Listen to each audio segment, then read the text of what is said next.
to another episode of the Pitcher Perfect podcast. I am Kat Osterman here with my co-host Holly Pierce, and we understand it has been a while. We have missed you as much as you've missed us. We have both just been absolutely insanely busy, but we will be coming to you on a more regular basis, especially now that our schedules will totally sync up because we will both be completely engulfed in travel ball here in a couple weeks. So first and foremost, reminder, we have our fun partners, Tie It Yourself Hair Ties. They are 13 times stronger, 2 times stretchier. They come in a million different colors. You can braid them in your hair. You can do the ponytail ties, butterfly. They're little bubble ponies, all the things. I got a couple shades of blue because they did a partnership with the Bombers. But get yourself some. Code Pitcher Perfect Podcast will get you guys a discount. But we are excited to show off all the colors this summer. But Holly, it has been a wild college season. We will get into some of the issues that we have been hearing about overtime today, but it's postseason time. You probably got to sit back and watch regionals more than I did because I was calling the Texas regional. But last weekend, what did you see? What did you like? Did you have any that you predicted, etc.? Some wild one inning comebacks in some of those games. It's like one inning, one out comeback. I know, like that to me was what really stood out the most. Was just I do have to say I love how the sport of softball is like, as long as you have an out left, you have a chance. And really, if you think about it, like no other sports are like that. Basketball, soccer, you're timed. You're timed. You only have so much you can do within that time. When you're playing a 7-inning game, if you have one out left, you've got a chance. And I think that regionals last weekend 100% proved that anything can happen. Anybody can beat anybody on any given day. It's just, those were wild comebacks to me. And that is what our sport is about. I love that you always have an opportunity at any given time to come back and put runs on the board. Not always great for us as pitchers, but when people are putting up 8-9 runs in an inning, it doesn't feel good. But as a viewer, as a fan, fun to watch. That UCLA game, I think they were up 7-1 against CBU, and I literally turned on a different game. And then I got a text that was like, "Are you watching this?" And I'm like, "What I missed?" And I turned it back, and CBU was up 10 or 11-7 or something insane. Yeah. I'm like, what in the heck? Yeah. So that stood out the most to me. It was just super exciting. It was exciting. I just could not put myself in Nancy Evans' shoes watching Ole Miss. And we ended our Texas game and we knew Ole Miss had been up 8-0 because we'd been watching scores around the country. And so then I see they get an out and then they get 2 outs and then Tech had scored a run or 2, maybe 3. And I was like, oh, no big deal. They still have an out to play with. And then it just kept going. And I'm like, as a pitching coach, you're like, just make a pitch, just get an out. And I didn't watch it because we were in the middle of prepping for our next game. I had run to the bathroom, all the things. And then all of a sudden it was 8-8. And I was just like, what just happened? And did we call time? Do we have another pitcher? Everything going through my mind as a pitching coach, I was just to watch an 8-run lead go with just 1 out to get. That's easy. And then I was with you. I wasn't watching. I was watching UCLA, but it was late here and I had to sleep because we had the noon games Saturday and Sunday. And so I turned it off. And then the next morning when I woke up, ESPNU said college softball was on. So I clicked it and it was UCLA Cal Baptist. And I was like, oh, and it was like you said, it was 7-1 or whatever. And then all of a sudden I'm like, oh, and I was telling myself, don't look up the final score. Do not look up the final score. Because I'm watching it for the first time. And yeah, it was incredible to watch. And obviously UCLA made the comeback. But I think there was more parity this year with the way they seeded 1 through 32. So 2 seeds were legitimately matched up. And we saw a 2 seed get out of regionals with Arizona State upsetting Texas A&M. Mississippi State got out of Oregon.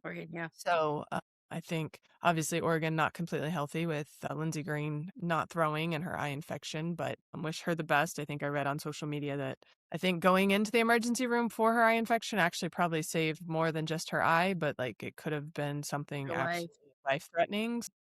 Best wishes out to her. But I am so looking forward to Super Regionals because some of these pitching matchups are going to be fire. I am so excited. I'm counting down the days. Is it Friday yet? What's today? It's Thursday. Oh my God. Well, 2 of them start today on Thursday. Yes. So I'm trying to plan my weekend around watching softball, I think. Yeah, So us I too. can't And wait. I have a team meeting for the Volts in the middle of a game tonight, but I'm like, everyone have it on mute in the background, but we've gotta this is, like, the one time we have everyone, so I'm like, "Everyone tune in." So we're gonna watch the 2 tonight. We're gonna go to Texas, so I'll be watching those live, like, in person, but I'm gonna have the phone on. My husband will probably have his phone on, all the things. Then Saturday, like, just watch all the way up till game time for Texas to see what's going on. But tonight, I'm excited to see, and it's not necessarily the pitching matchup, although Georgia's pitching with Randy Rolling and Addison Fisher has been really good. But I'm excited to see what Tennessee does with their staff. They kind of have the three-headed monster between Pickens, Margeco, and Newer, and all of them have been able to contribute. But how are they going to handle this is a matchup that I don't think happened in regular season. So how are they going to match up with the power and consistency of Georgia's offense? Because Georgia's offense has been really good, especially as of late. Texas beat them in the SEC tournament, and it was by one run, and it was a comeback victory kind of thing. It was back and forth for a while. They really offensively can threaten some people. And so I'm looking today to see, does Tennessee try to ride Pickens? Do they have a matchup based approach? Is there going to be like a Margeco and then a Pickens close as we've seen late in season? I'm really, really, really, really looking forward to that one. Same, and I feel the same way about Georgia's offense. I think they can put runs against anybody. So should be interesting.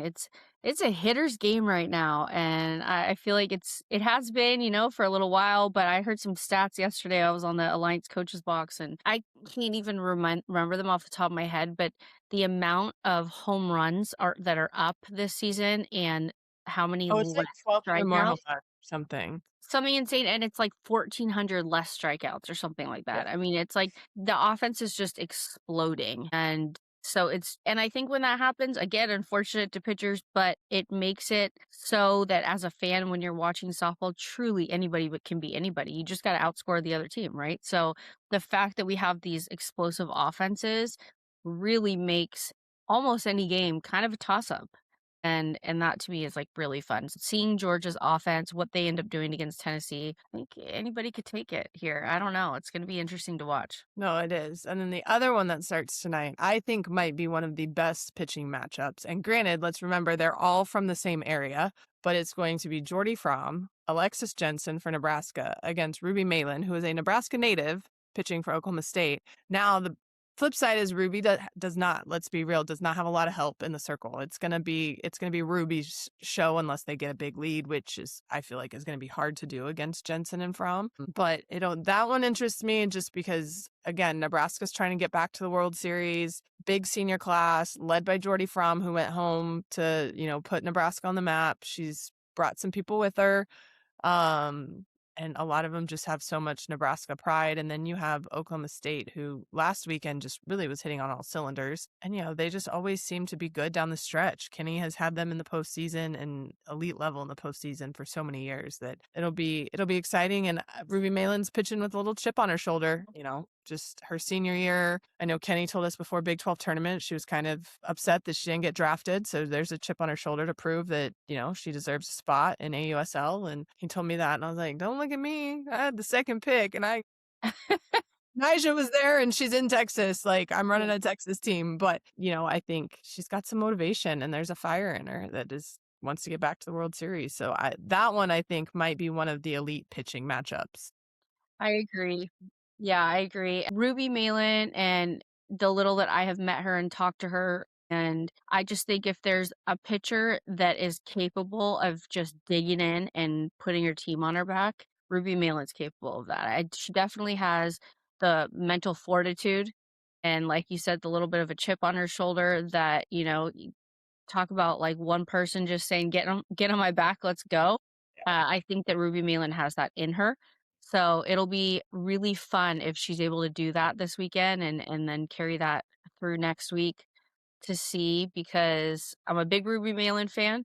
And that would be cool to see. But again, I really like watching Nebraska. They're a fun team to watch. That culture and the pride that they have and the investment in just, the community, the culture, bringing, Jordy in as a Nebraska native to say, like, I want to make my local school good again. I just think that's also a really cool story. So between the two teams, what a fun matchup. And like you said, what a great pitching matchup. Yeah, it's gonna be fun. That's tonight's regionals, and then obviously the other 6 will get started tomorrow. I'm, obviously biased. I'm Longhorn alum, but I think that regional pitching could be exciting too. And it's more a main character with some supporting staff, right? You have Tegan Kavan, and she's gonna start. And if Texas gets a lead, I wouldn't be surprised if they go to like Citlali Gutierrez, Cam Salmon, Hannah Wells, and they got a little lefty, Brinley Gonzalez, that all have thrown some. But I think Tegan's going to be, I mean, she's the go to. And it's the same for Arizona State. Kinsey Brown has been their staple. Kinsey Brown is really, really, really good. She shut out Texas Tech there at the Big 12 tournament. Now she has supporting staff with Aisa Silva and Mika Lupi, who Lupi actually got the start in that final for the regional finals, which was, I think, shocking to some people. But it worked out in the fact she was able to get him a time or two through the lineup, and then they could go to Kinsey Brown. So after game one, it'll be interesting to see how those two programs utilize their ace and their supporting characters. But I think that could be an interesting pitching matchup too, especially a lot of rise balls. Tegan rise ball, Kinsey Brown rise ball. Love a good rise ball. I'm a sucker for a rise ball as a hitter, so love a good rise ball. Right. After that, I don't know. There's you have Nyjah and Caitlin Terry going against Florida. Keegan Rothrock has done what she always does for Florida. I think they're going to need some of their other pitchers to step up against Texas Tech, though. So we'll see how that goes. And then Mississippi State's pitching staff getting them to a super. Asia Gould and then Faircloth, who actually threw a no-no at the regional against Oregon. So that's a big opportunity for Mississippi State. But they're going up against the OU offense. So we'll see what that looks like. I'm interested to see what Faircloth's off speed does keep OU's hitters off balance because I think when you have big power hitting offenses like that, you got to have a good off speed. And Faircloth has an elite off speed pitch that she utilizes multiple times in every count to every batter. And I think that that's kind of if someone is able to really challenge OU's offense, that her off speed could be what does it for her. So she's got a great changeup. Well, I mean, she has probably the best changeup pitcher that we saw in the last however many years. I don't want to date either one of us, and I'm be wrong, but Taryn Mowat knows how to use a changeup.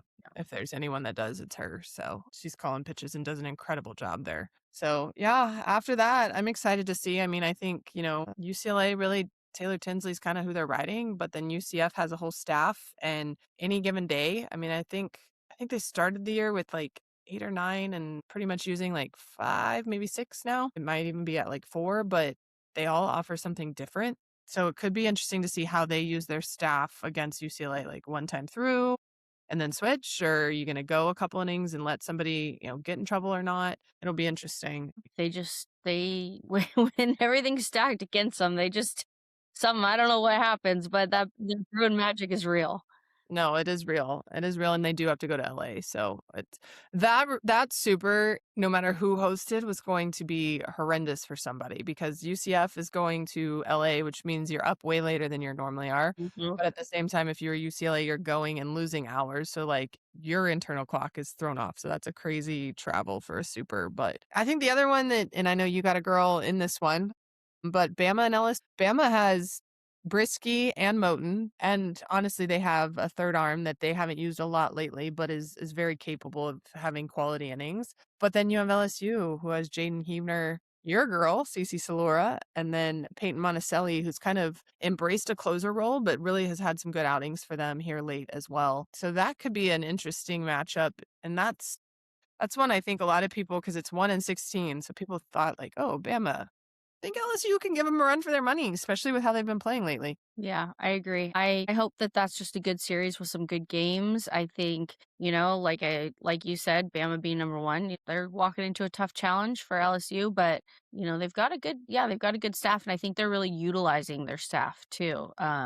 Giving not just in the sense that splitting games, but handing the ball over to other pitchers for full games that have proven again, my girl CC Solera, but her ability to, come in regionals and throw a shutout, a full game shutout, but having other pitchers that can throw a full 7 too, I think kind of helps carry that load a little bit. So we'll see how they do against Bama. Yeah, it'll be interesting to see. I'm excited. I think there's some really, really good pitching.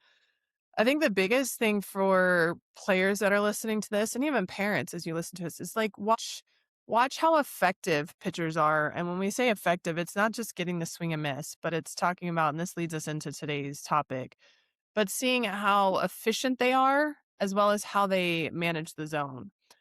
I covered Texas last weekend and we kind of mentioned there's Tegan Kavan there's a different level that comes with Tegan in the postseason. Last year went through the World Series with, I don't remember, I won 32, 36.1 innings, sort like a no earned runs. Right. Like that's absolutely insane against the offenses she faced. I mean, let's remember she faced Tech twice, she faced OU, she faced Tennessee. Like there's another game somewhere in there I'm forgetting early in the World Series and no earned runs given up.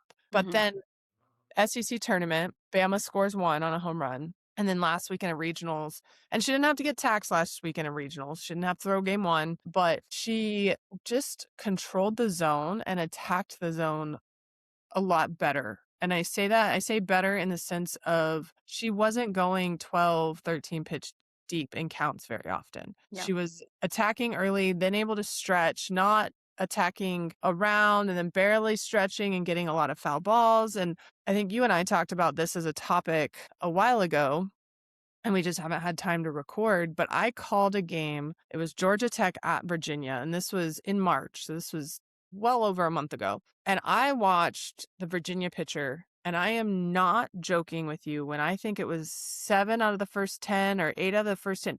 She was in a full count to well over 2/3 of the hitters. And most of the time, it was a full count from it was a 3-ball count within the first 4 pitches. So it was like they were 3-1. Hitters were 3-1 most of the time against her. Now, don't get me wrong, she somehow wiggled her way out of all these deep counts. But I mean, by the 3rd inning, I'm looking at like a 55 pitch count, or 60. And I'm just like, that's like way too much.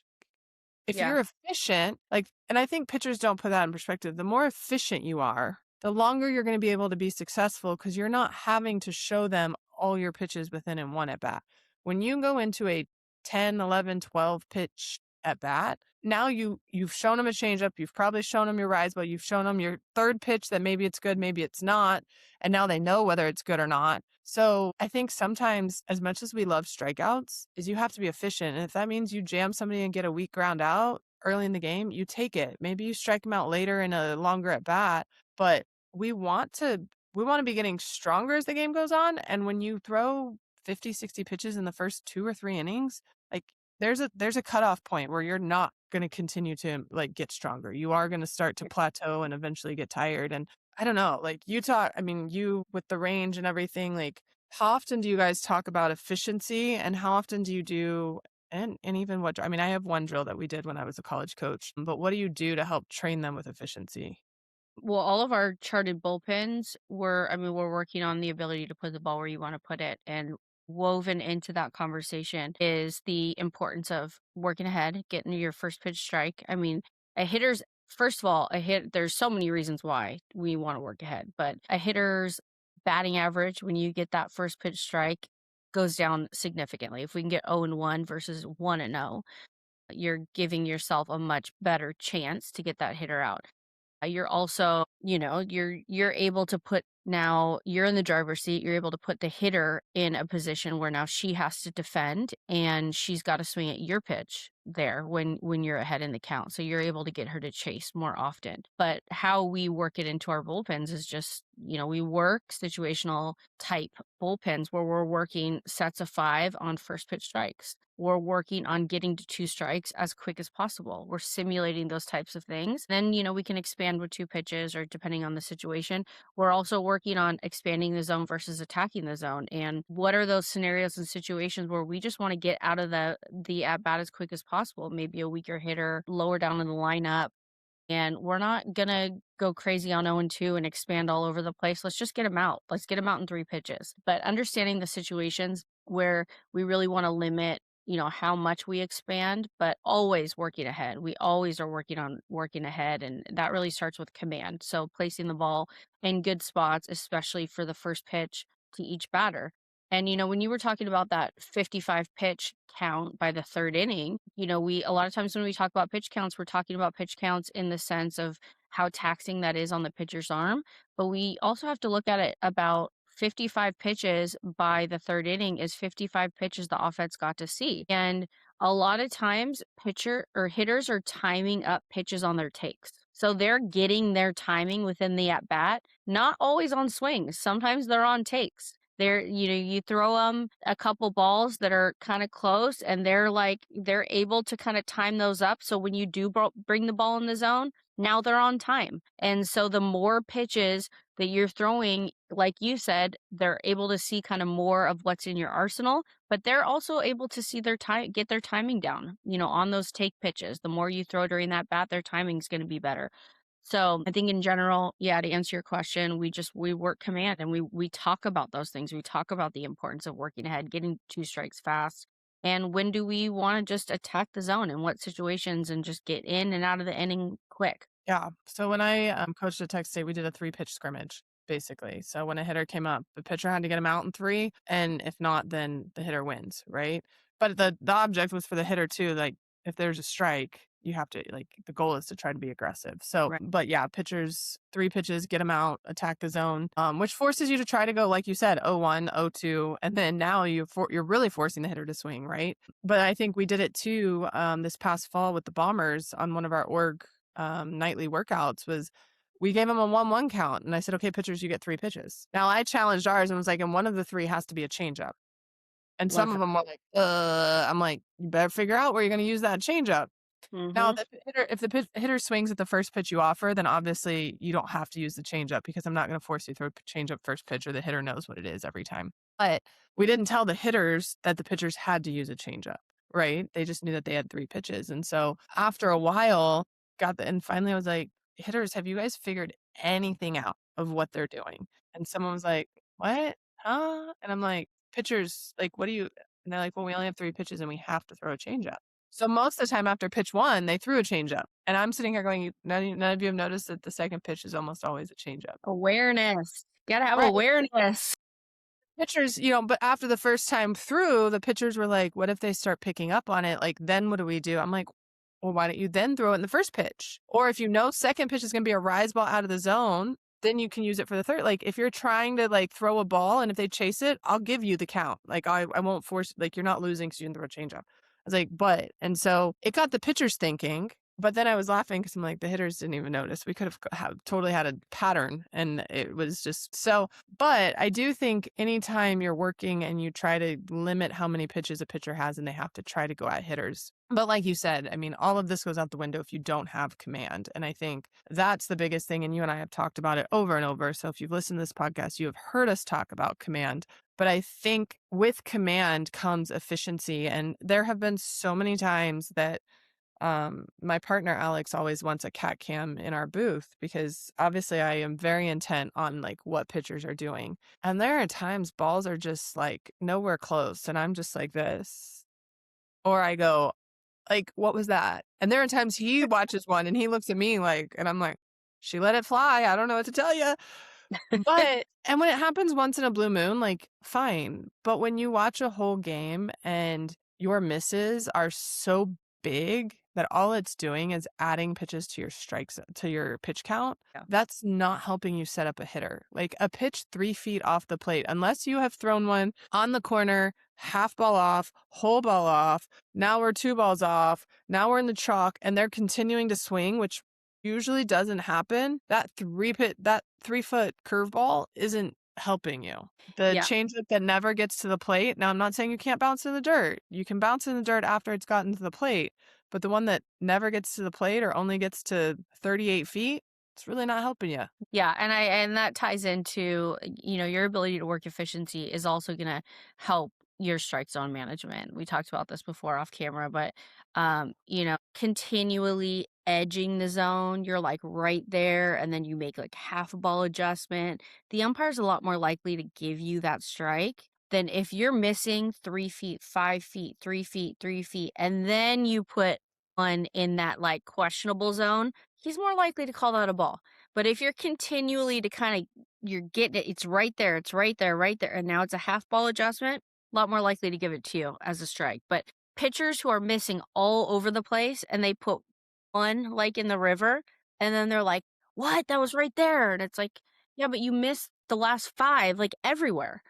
He's not gonna give that to you. You gotta Right. be close to the zone. You gotta show some kind of command, some kind of ownership over the strike zone if you want the umpire to work with you. I mean, I think the most beautifully played games are when the pitcher, the catcher, the pitch caller, and the umpire are kind of all in a rhythm together. And the umpire can't get in a rhythm with you when the ball's all over the place. So Correct. get into that rhythm with the umpire. And then, again, those borderline pitches, those calls start to go your way a little bit more. But being so reactive and placing so much blame on an umpire when you really haven't shown any type of command before that borderline pitch, that's kind of wild to me. Well, and I think you flip it, take it off the umpire even. If you hit the corner, stretch the corner a little bit, float the river a little bit, a hitter's more likely to chase as you go out if you've Yeah. shown that you can, because they're watching a certain part out of your hand and at a point they have to make a decision. Well, if you throw it close enough, it's when you throw ball, ball, ball. Oh, now I throw a strike. And then you try to go back to ball to tease them.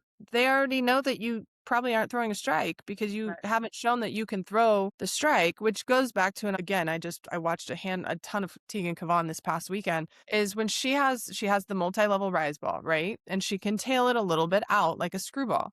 But when she throws it straight up from knee to about mid-thigh for strike one, and then she does the same thing, but now she raises it to the belt. Well, it's already on the corner and you know she can throw it in the zone. So you start to go, now you get under it. Well, now she throws it that same height. So you think, oh, I'm getting the same pitch. And she tails it. And now you miss again. She can go out with it or up with it farther from that same location to where a hitter has to respect, oh, I know she hits that spot. Now I find she gets in trouble when she's not hitting that spot and she is a little too far off. Then she has to bring it over and now a hitter can be aggressive. But when you start off proving, hey, I can hit this and get a hitter on your heels, that's when you get more chases. And I think we expect chases just because a pitch is in a good spot, but you get a chase based on how you set it up, which again goes to command of being able to command strikes and command your close enough balls. You can't throw the close enough ball after, like you just said, you've thrown 2 or 3 that were nowhere close. And if Right. you go a whole game throwing a lot nowhere close, you lull everybody into kind of a haze.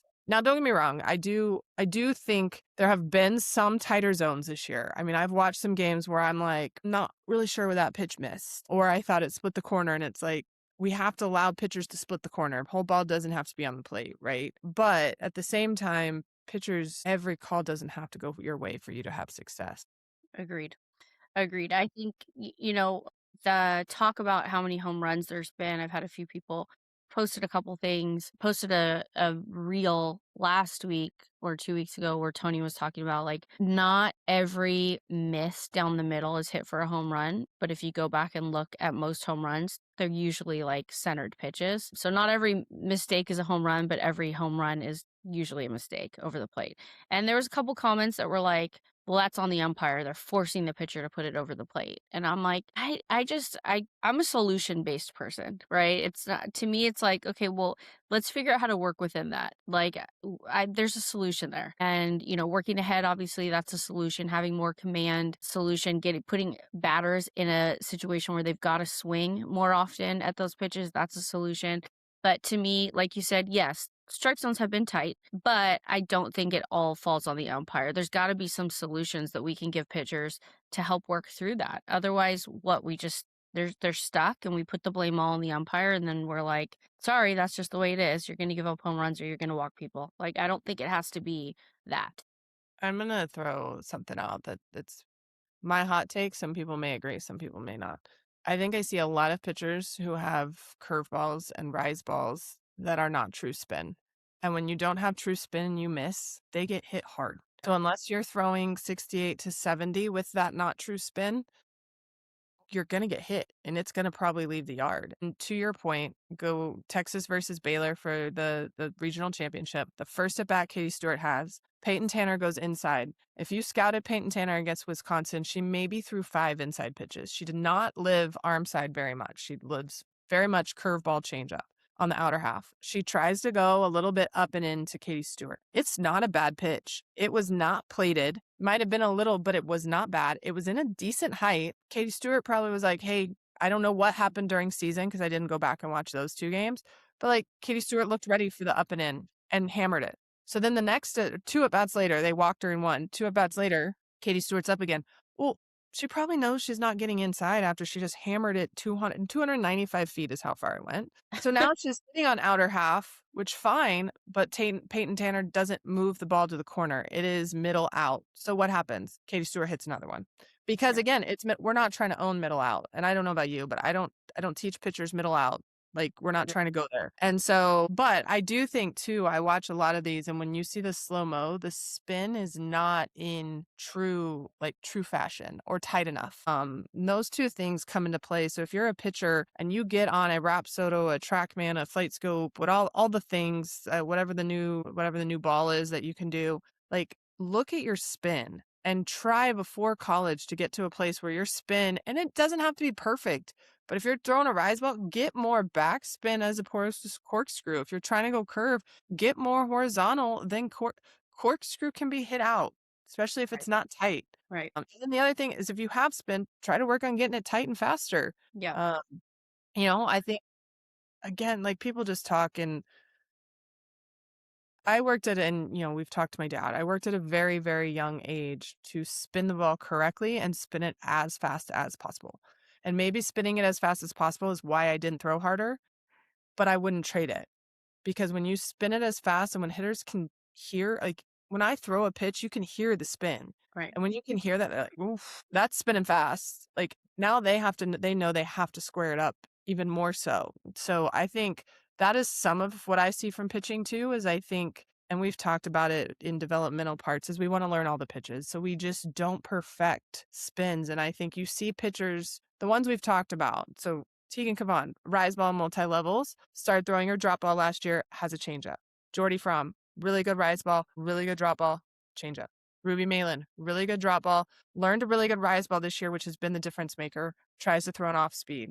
Kinsey Brown, elite level, good spin, good efficiency on her rise ball. Not saying you have to go learn a rise ball, but all of these have true spin and good spin rate on those pitches that makes them effective to where when they miss, it's not squared up as easily. And I think, I've only watched a handful of your girls' game. I got to call one of them, CC at LSU, but her down is down. That is a legit tumble down. It's not off to the side. It's not a dot pointed down. It is 12-6, 6-12, whatever you want to say, down.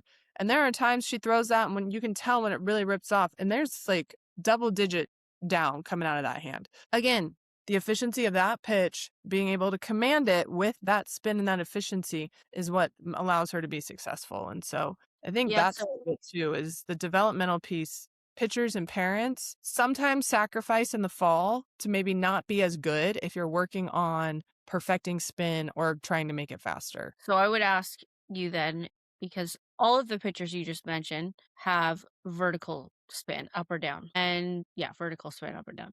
So where would you say, like, for elite pitchers, is it possible to be elite? Is it a little tougher to be elite? Is it tougher to beat good hitters when you're only working horizontal? So, like, no, you can be elite.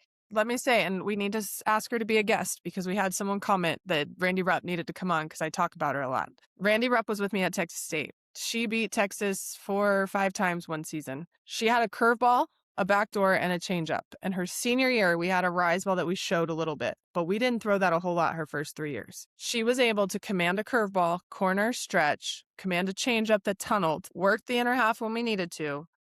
And I think it's important to have a horizontal pitch, because here's the other piece. If you are not elite, where you can command your rise ball or your drop ball in different parts of the zone height-wise, then if an ump isn't calling the borderline one, that's where you get in trouble. Like, there's so many that only have that, and it's like, cool. So when those aren't working, what are you going to throw? So you can be mainly horizontal and still be successful. Paige Gould has a great curveball. Trying to think who else. There's a number of them. There are good curveballs, screwballs, or you maybe have a curve and a drop and not a ride. Like, you can have both components, and you can really be horizontal, but occasionally, even if you're horizontal, you need to, whether it's a fastball or what, flash something either up or down. All of those I mentioned are vertical, but you can have horizontal. Again, I threw a good drop ball, but the next pitch I threw the most was a curveball, both backdoor and regular. I had a really great rise ball that I didn't have to use a lot. I probably could have used more often. Numbers we showed, and later on in pro ball, I used it a little bit more. But in college, most of the time, you'll watch and you'll see it's curve and drop. So you can be elite with horizontal, but again, your horizontal might be the most. Rise ball is the second most, but your good spin keeps it from getting hit hard, Yeah. and your tight spin keeps it from getting hit hard.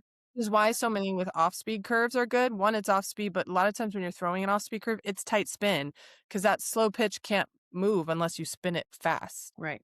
Yeah, that's a really good point. And then I would now segue also into the point of efficiency, where we talked about Ruby Malin, kind of, for instance, a pitcher like that who's got to kind of carry her team on her back. Postseason, it's a lot of games. She's probably going to have to throw a lot of games. If you don't have a big staff, for especially like our travel ball coaches out there that maybe they've got a P1, but they've got their pitcher that they throw pretty much every bracket game, so their pitcher's ability to work efficiently and limit pitch counts is going to help your team go deeper in any tournament. When we get to Alliance, you and I, our teams, it's a lot of games,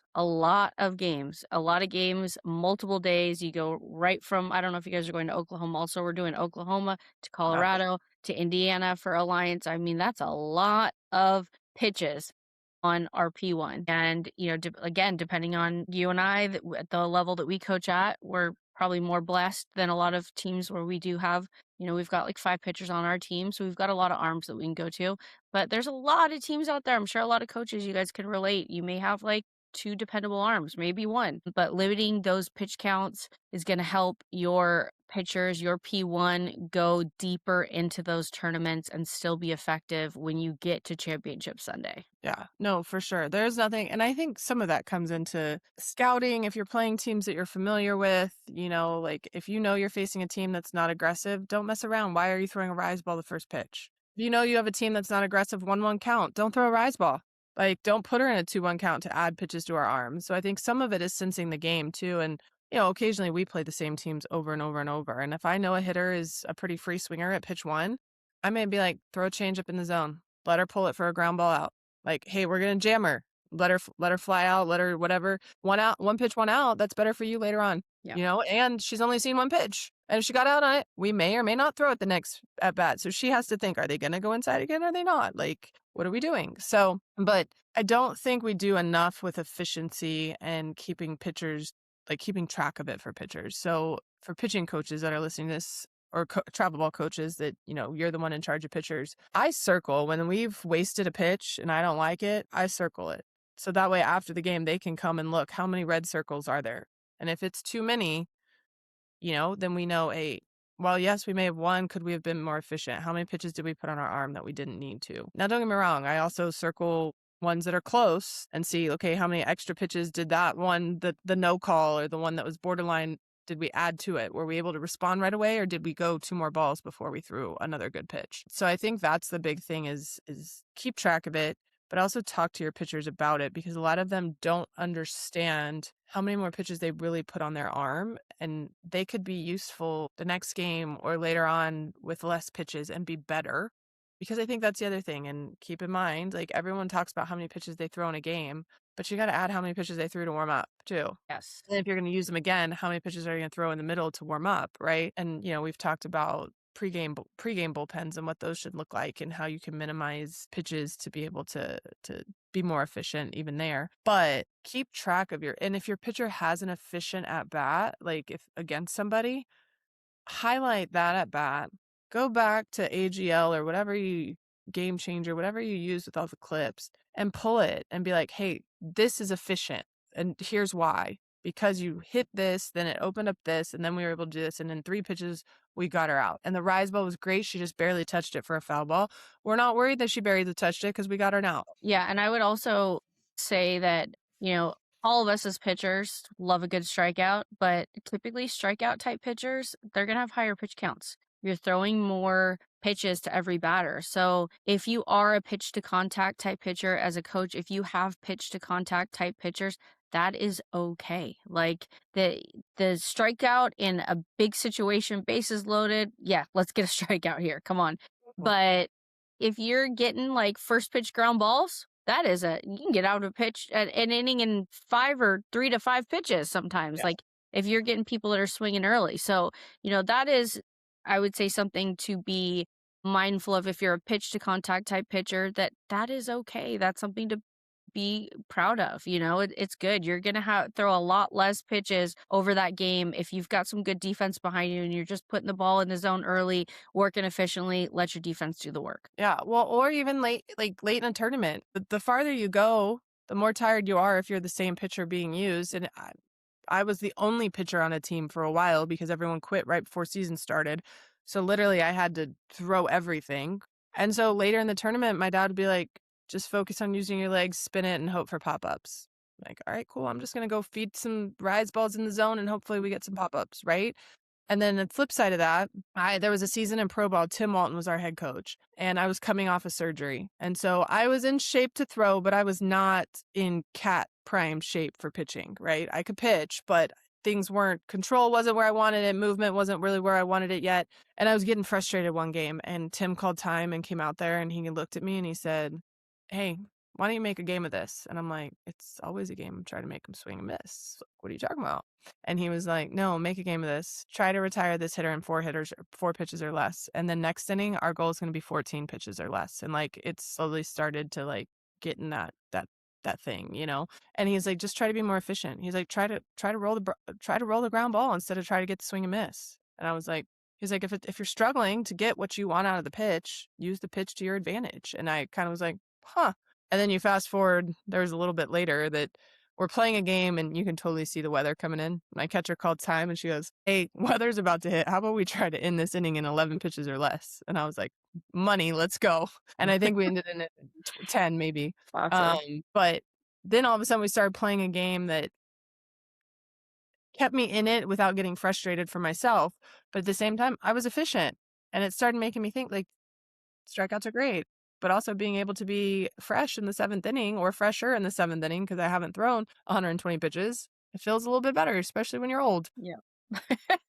I mean, if you date yourself, you're going to date me because we're pretty much the same age. Let's remember, so I was pitching at age 38 and 39. Yeah. The older you are, it takes its toll. Yeah, so I would just pitchers, parents, coaches, and don't harp on it mid-game yelling that they're not being efficient, but like post game, go look at film, go look at your chart. How many pitchers are circled that they didn't do anything, they didn't help you set something up, and I think keep that in mind so your pitchers are thinking about it. But think about it in bullpens too. Like this goes to practice. When you get out of your blocked part of practice where you're just warming up rise balls and then you just warm up, like when you're doing variable stuff, if there is a pitch that is worthless, let's just call it what it is. It's not going to change eyes. It's not going to a hitter's not going to have to keep track of it. Point it out to your pitcher. And the same thing with piped pitches. I think I've said, and we can bring my dad on again. He'll tell you, I swear to you, I gave up 150 home runs in my driveway. Because if I piped a pitch, he told me, oh, so-and-so hit it out. Oh, so-and-so hit it out. And it was either another college or an international team once I was in the national team program. And he's like, oh, nope, so-and-so just hit that 300 feet. And I'm like, oh, cool. Okay, cool. We got to make it better. And I never got mad about it because it was like, all right, then I'll make it better. So pitchers take it as a challenge to get better, but coaches and catchers and parents also make sure they understand, like even in practice, when they're not hitting their spot, they're not being efficient in the work you're asking them to do, which is a lot of times why we say, like, if the goal is to hit 6 out of 10, great. But if you hit 6 out of 6, unless you're really trying to increase to get to 8, 9, or 10, depending on their age, like if they're 18U, we should be hitting more than 6 in a row or 6 out of 10. But if they're 10U and they just hit 6 in a row, like move on to the next pitch and let them try that one. Don't keep going. And then all of a sudden they get 6 out of 10 and the last 4 were nowhere close. So keep that in mind as you're working. So that would be my parting thoughts on this topic. You got anything else? No, work efficiently. Efficient. Get in, get your team off defense. Like, do your job, get your team off defense as fast as you can. Yeah.